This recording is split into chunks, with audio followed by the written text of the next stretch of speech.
I don't know where to begin. It's not the kind of thing you can just explain, not fully. Even now, when I close my eyes, I feel like it's still out there, waiting. But you need to know. You need to hear this. It started with a project we called Eve. Not the most original name, I know, but it felt fitting at the time. The idea was simple. Build an organism that could adapt to anything. Disease, radiation, environmental collapse. It didn't matter. It would survive, thrive even. It was supposed to be humanity's answer to extinction, a kind of living solution to all the things we were too weak to face on our own. We told ourselves we were creating hope. There were 8 of us in the lab, the best minds in genetics, synthetic biology, and bioinformatics. The facility was buried deep underground, the kind of place where even the air felt like it was hiding secrets. No windows, of course, just sterile white walls, and the hum of fluorescent lights that buzzed just a little too loudly if you paid attention. I think about that sound a lot now. Eve started as a single cell. I remember watching it under the microscope for the first time, this tiny shimmering thing. It pulsed, almost like it had a heartbeat. None of us said it out loud, but we all felt it. There was something alive about it, not in the biological sense, but in a way that made your skin crawl, like it was watching you even before it had eyes. The first few weeks were incredible. Eve grew faster than we'd anticipated, replicating with perfect precision while adapting to the conditions we threw at it. Extreme heat, toxic chemicals, total darkness. It didn't just survive, it thrived. At first we were thrilled. We thought we'd done it. But then we started noticing anomalies. The cells didn't just adapt. They seemed to learn. If you exposed them to something, they wouldn't just resist it. They'd grow stronger because of it, more purposeful.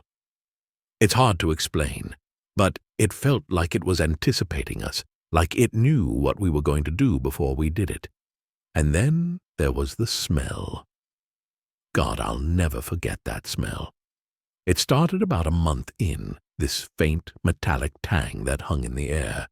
It wasn't overpowering, not at first, but it got stronger every day. The air scrubbers couldn't get rid of it. One of the techs joked that it smelled like blood. After a while, none of us laughed about it. The night everything changed, we'd just finished a round of tests. Eve had reached the multicellular stage, this strange shimmering mass that almost seemed to breathe. I remember feeling uneasy, like the room was too small, even though I knew it wasn't. It wasn't just me, everyone else was restless too, snapping at each other over stupid things. We blamed the long hours, the isolation, but deep down, I think we knew. Something was wrong. When the lights dimmed for the night cycle, I stayed behind. I told myself I was catching up on paperwork, but really, I just didn't want to leave Eve alone. It sounds ridiculous now, but it felt dangerous, like turning your back on a predator. That's when I heard it. A sound I'll never forget. It wasn't loud, just this soft, wet squelch, like something shifting in the dark. I froze, my hand still on the keyboard. The sound came again, closer this time. I turned slowly, and there it was. Eve, still in its containment tank, but different. It wasn't just growing anymore. It was moving, pulsing, pressed up against the glass like it was trying to get out, and I swear to God I saw it, just for a second. Something inside the mass, a shape, like a face, but it wasn't human. I didn't sleep that night. I couldn't. Every time I closed my eyes, I saw that face, or whatever it was. It wasn't really a face, not like ours, just the faintest suggestion of features, like something was trying to imitate us and failing. I told myself it was a trick of the light, maybe the stress getting to me, but deep down, I didn't believe it. None of us did. The next morning, I brought it up to the team. Most of them brushed it off, said I was imagining things, except for Dr. Hahn. He didn't say anything, just stared at me for a long moment before going back to his work. I think he knew, even then. The thing about Eve was that it never stopped changing. Every day, it looked a little different, more organized, more deliberate. It started forming structures, spindly, web-like tendrils that coiled and pulsed like they had a rhythm of their own. If you looked closely, you could see them twitching like they were searching for something. Han was the first to notice what it was doing. We'd been feeding it nutrient solutions, but it wasn't just consuming them. It was storing energy, building reserves. For what? We didn't know. But it was the way it responded to us that really set us on edge. If you stood close to the tank, it would shift toward you, its tendrils pressing against the glass like it was reaching for you. It didn't matter who it was. It reacted to everyone the same way, except for Dr. Han. When he approached, it moved faster, more urgently, like it was excited. He tried to laugh it off, said it must be some random variable in the experiment, but I saw the way he avoided the tank after that. He wasn't laughing anymore. A week later, the containment alarms went off for the first time. It was the middle of the night, and I was woken by the blaring klaxon echoing through the facility. I stumbled into the lab, heart pounding, expecting to find the tank shattered, the thing loose. But it wasn't. Eve was still there, still contained. But the glass? It was warped, bent outward like something had pushed against it with unimaginable force. The surface shimmered, almost liquid, as if the material itself was tired. That's the only word I can think of for it. We ran diagnostics, checked the integrity of the containment systems. Everything came back normal. But none of us believed it. The engineers reinforced the tank with a secondary layer, but it didn't make us feel any safer. And then the dreams started. At first, it was just me. Nightmares of dark, twisting shapes, of voices whispering in a language I couldn't understand. I'd wake up, drenched in sweat, my chest tight like something heavy was pressing down on me. I didn't tell anyone, not at first. I didn't want them to think I was losing it. But then I overheard Dr. Patel talking to one of the techs. She'd been having the same dreams, the same whispers. It wasn't just us. Within days, everyone on the team was affected. Sleep became impossible. We started seeing things too. Shadows that moved when there shouldn't have been anything to cast them. Flickers of light that danced at the edge of your vision. The smell grew stronger, sharper, until it was almost unbearable. It clung to your skin, your clothes, no matter how many times you scrubbed. And through it all, Eve kept growing. We stopped calling it Eve around this time. It didn't feel right anymore. Names are for things you understand, things you can control. This wasn't that. It was something else. Something that didn't fit into any of our categories. Dr. Han suggested we terminate the project, destroy the organism before it could grow any further. He said it like he was making a casual recommendation, but I could see the fear in his eyes. He wasn't just worried about the project. He was afraid of what it had become. But the others wouldn't hear it. Months of work, millions of dollars. They weren't about to throw it all away because of some bad dreams and a few warped panels. And so, we kept going. The thing about fear is that it's not always loud. Sometimes it's quiet, subtle, a weight that sits in your chest, making it hard to breathe. That's what it felt like in the lab after that. None of us talked about it, but the silence was heavy, charged with something unspoken.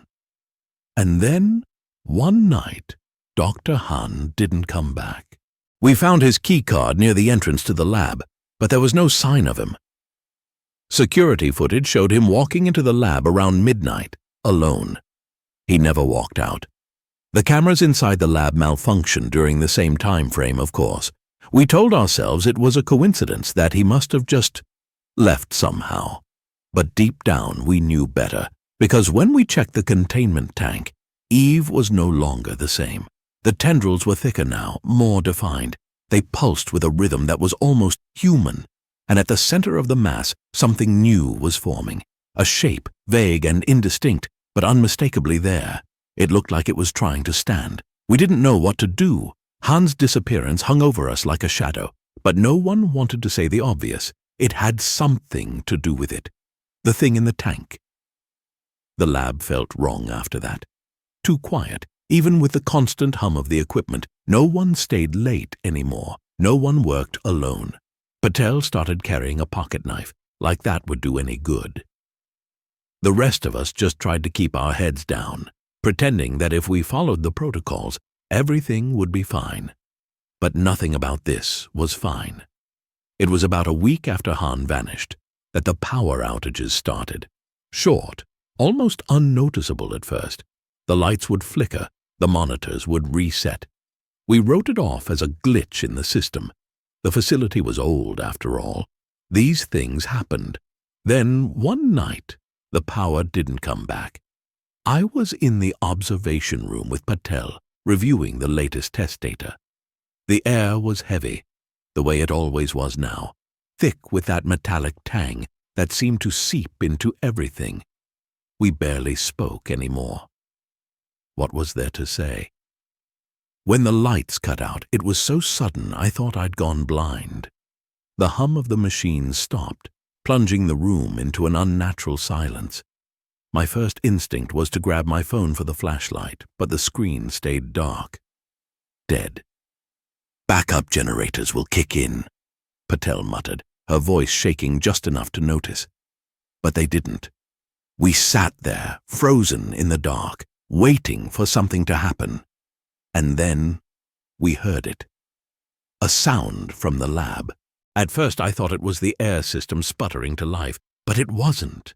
It was wet, rhythmic, like something dragging itself across the floor. "Do you hear that?" Patel whispered, like she didn't want to make the sound real by acknowledging it. I nodded, even though she couldn't see me. My throat felt too tight to speak. The sound grew louder, closer, until it was just on the other side of the observation room's door.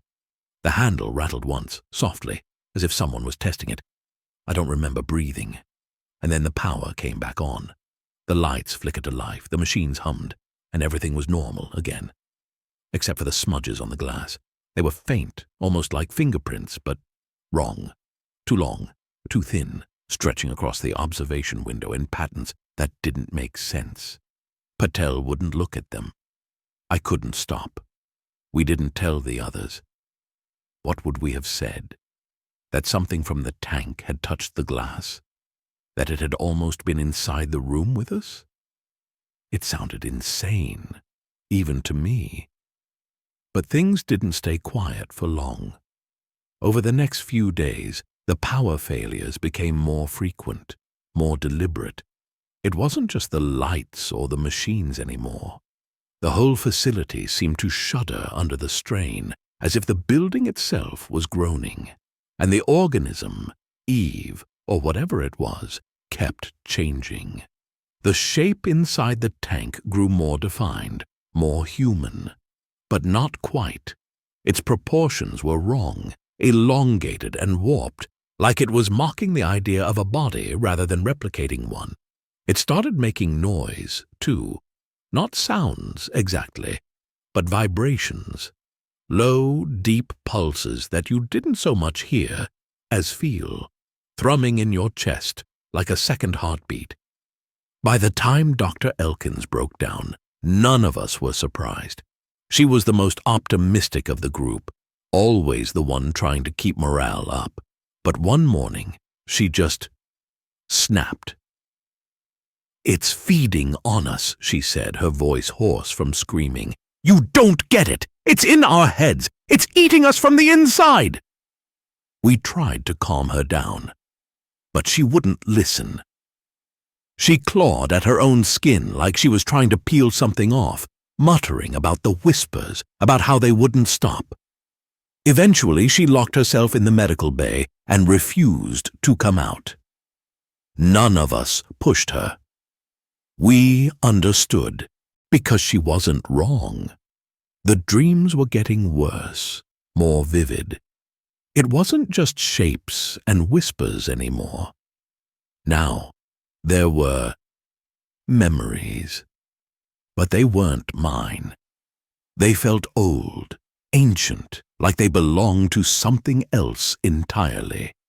And through it all, the thing in the tank watched us. By now, we didn't need to get close to feel its presence. It filled the room, a suffocating pressure that made it hard to think. Its tendrils pressed against the glass, thicker and more defined, moving in patterns that felt too deliberate to be random. We started to notice things missing. Little things at first, tools, datapads, personal items. Then the lab's Petri dish samples disappeared, along with some of the monitoring equipment. No one wanted to check the tank to see if the missing items had ended up inside. But we all knew it was growing smarter, and somehow it was hungry. The last straw was Patel. It happened during another blackout. The outages had become so common that we barely reacted anymore, just sat still and waited for the lights to come back on. But this one lasted longer than usual, the dark pressing in on us like something alive. Patel had been stationed closest to the tank, monitoring Eve's vitals, or what passed for vitals with something like that. She had a flashlight, the beam bouncing erratically off the walls as she paced, muttering under her breath. Then the sound started. It was faint at first, like a low hum, almost musical. It seemed to come from everywhere and nowhere at once, vibrating through the walls, the floor, through us. Patel froze, her flashlight trembling in her hand. "Do you hear that?" she whispered, her voice barely audible. I nodded, even though I didn't want to admit it. It wasn't just a sound. It was inside my head, my chest rattling, my teeth. It felt like it was trying to pry something loose. Patel turned back toward the tank, the beam of her flashlight catching on the shifting mass inside.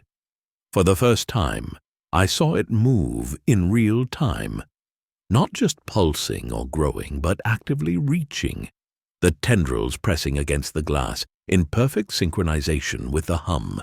"Don't," I started to say, but Patel stepped closer. Her face was pale, her eyes wide but unfocused, like she wasn't entirely there. She reached out, her fingers brushing against the glass. The hum stopped. The silence was absolute, crushing. The air itself felt heavier, thicker, like it was suffocating us. And then, before I could yell for her to move, the tank shattered. It didn't explode, didn't burst outward like you'd expect. It just collapsed, the glass melting away like it was never solid to begin with. The organism surged forward, its tendrils coiling around Patel faster than I could react. She didn't scream. She didn't even struggle. She just stopped.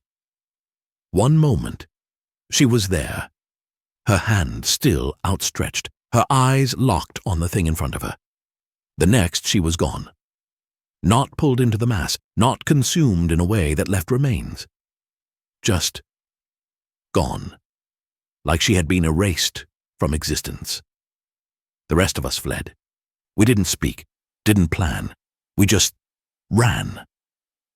Scattering through the facility like rats in a sinking ship, the emergency protocols kicked in, sealing off the lab, but I didn't feel safe. Not really, because I could still hear the hum. It followed us through the corridors, growing louder, more insistent.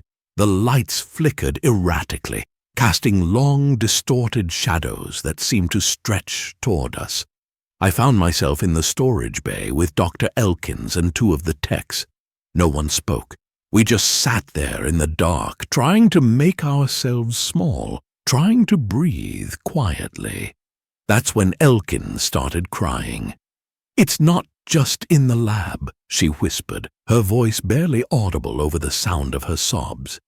"It's in us. It's been in us this whole time."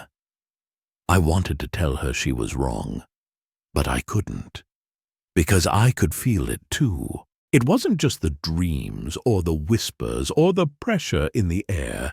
It was deeper than that, something burrowing into the spaces between my thoughts, pulling at the edges of who I was. The hum grew louder. One of the techs, Davis, bolted for the door. We tried to stop him, but he was already gone, disappearing into the corridor. The sound followed him, echoing through the facility until it suddenly stopped. The silence was worse. We stayed there for hours, or maybe it was minutes. It was impossible to tell. The hum came and went, like it was searching, testing, trying to find the rest of us. Eventually, Elkins broke. She stood up, her movements jerky, unnatural, like a puppet on strings. I can't take it anymore, she said, her voice distant, hollow. Before we could stop her, she walked out into the corridor. I didn't follow. None of us did. The hum swelled, louder than it had ever been. And then it was gone, just like Elkins. That was when I realized the truth. It wasn't just consuming us, it was becoming us, learning, adapting, taking pieces of us to make itself stronger. And it wasn't going to stop, not until there was nothing left. By the time I made it to the control room, the facility was barely holding together. The power flickered in and out, the emergency lighting casting eerie, stuttering shadows across the walls. The hum was everywhere now, a constant, oppressive presence that pressed down on my chest, making it hard to breathe. There were only 3 of us left, me, Davis, and one of the junior techs, a kid barely out of school named Renner. I found them barricaded in the control room, pale and shaking, their eyes wide with the kind of fear that doesn't go away. "It's in the system," Davis said as soon as I stepped through the door. His voice was flat, empty, like he'd already given up. "What do you mean?" I asked, though I already knew. He gestured to the monitors, which were glitching in and out, the screens filled with jagged lines and distorted images. For a moment I thought I saw a face, a warped, shifting thing that wasn't quite human. But it vanished before I could be sure. "It's everywhere," Renner whispered, his voice trembling. "The lockdown protocols failed. The containment systems are offline. It's not just in the lab anymore, it's spreading." I stared at the monitors, trying to make sense of what I was seeing. Data streams scrolled by, corrupted and fragmented, but one thing was clear. The organism wasn't just a physical presence anymore. It was in the facility's systems, its networks. It had grown beyond the tank, beyond the lab, and it was still growing. "We need to shut it down," I said, my voice steadier than I felt. Davis laughed, a harsh, bitter sound. "You think we haven't tried? The controls are locked. It's like it knows what we're doing before we do it." I didn't respond. Instead, I turned to the manual override console, the last line of defense in case of a catastrophic failure. It required a physical key, one that was supposed to be kept in the facility director's office, except the office was in the same corridor as the lab. Renner's face went pale when I told him. "You can't go back there," he said, his voice breaking. "You've seen what it does." "I don't have a choice," I said, and I didn't.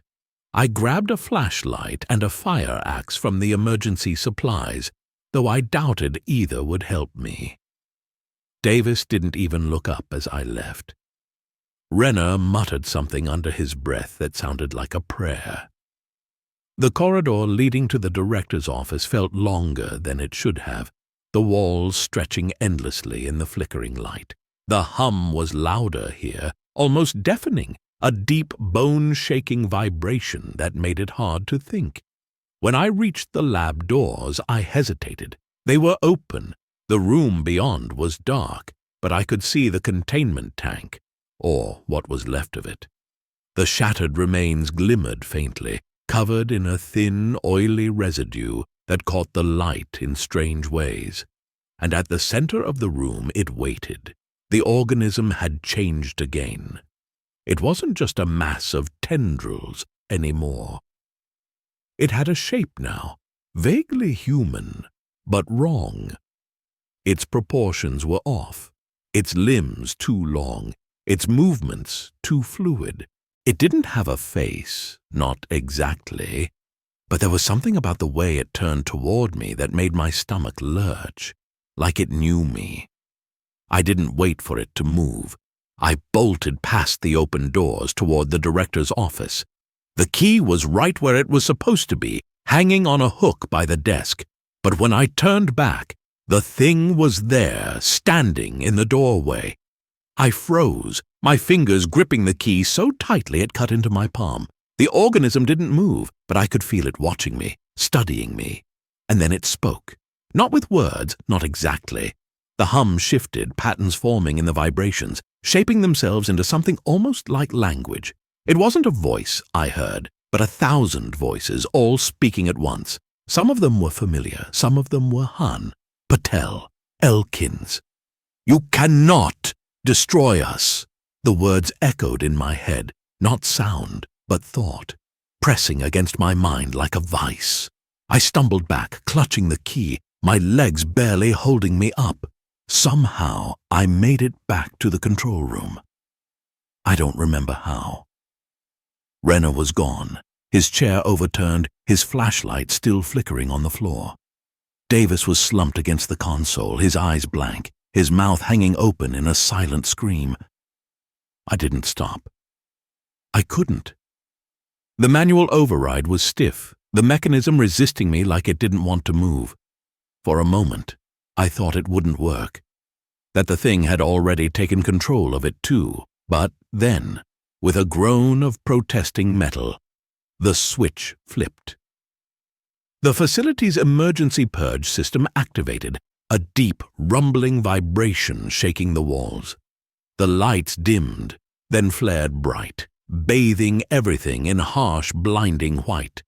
I heard the organism scream, not with sound, but in my head, a piercing, agonized wail that felt like it was tearing my brain apart. And then, silence. When I woke up, the facility was still. The monitors were dark. The hum was gone.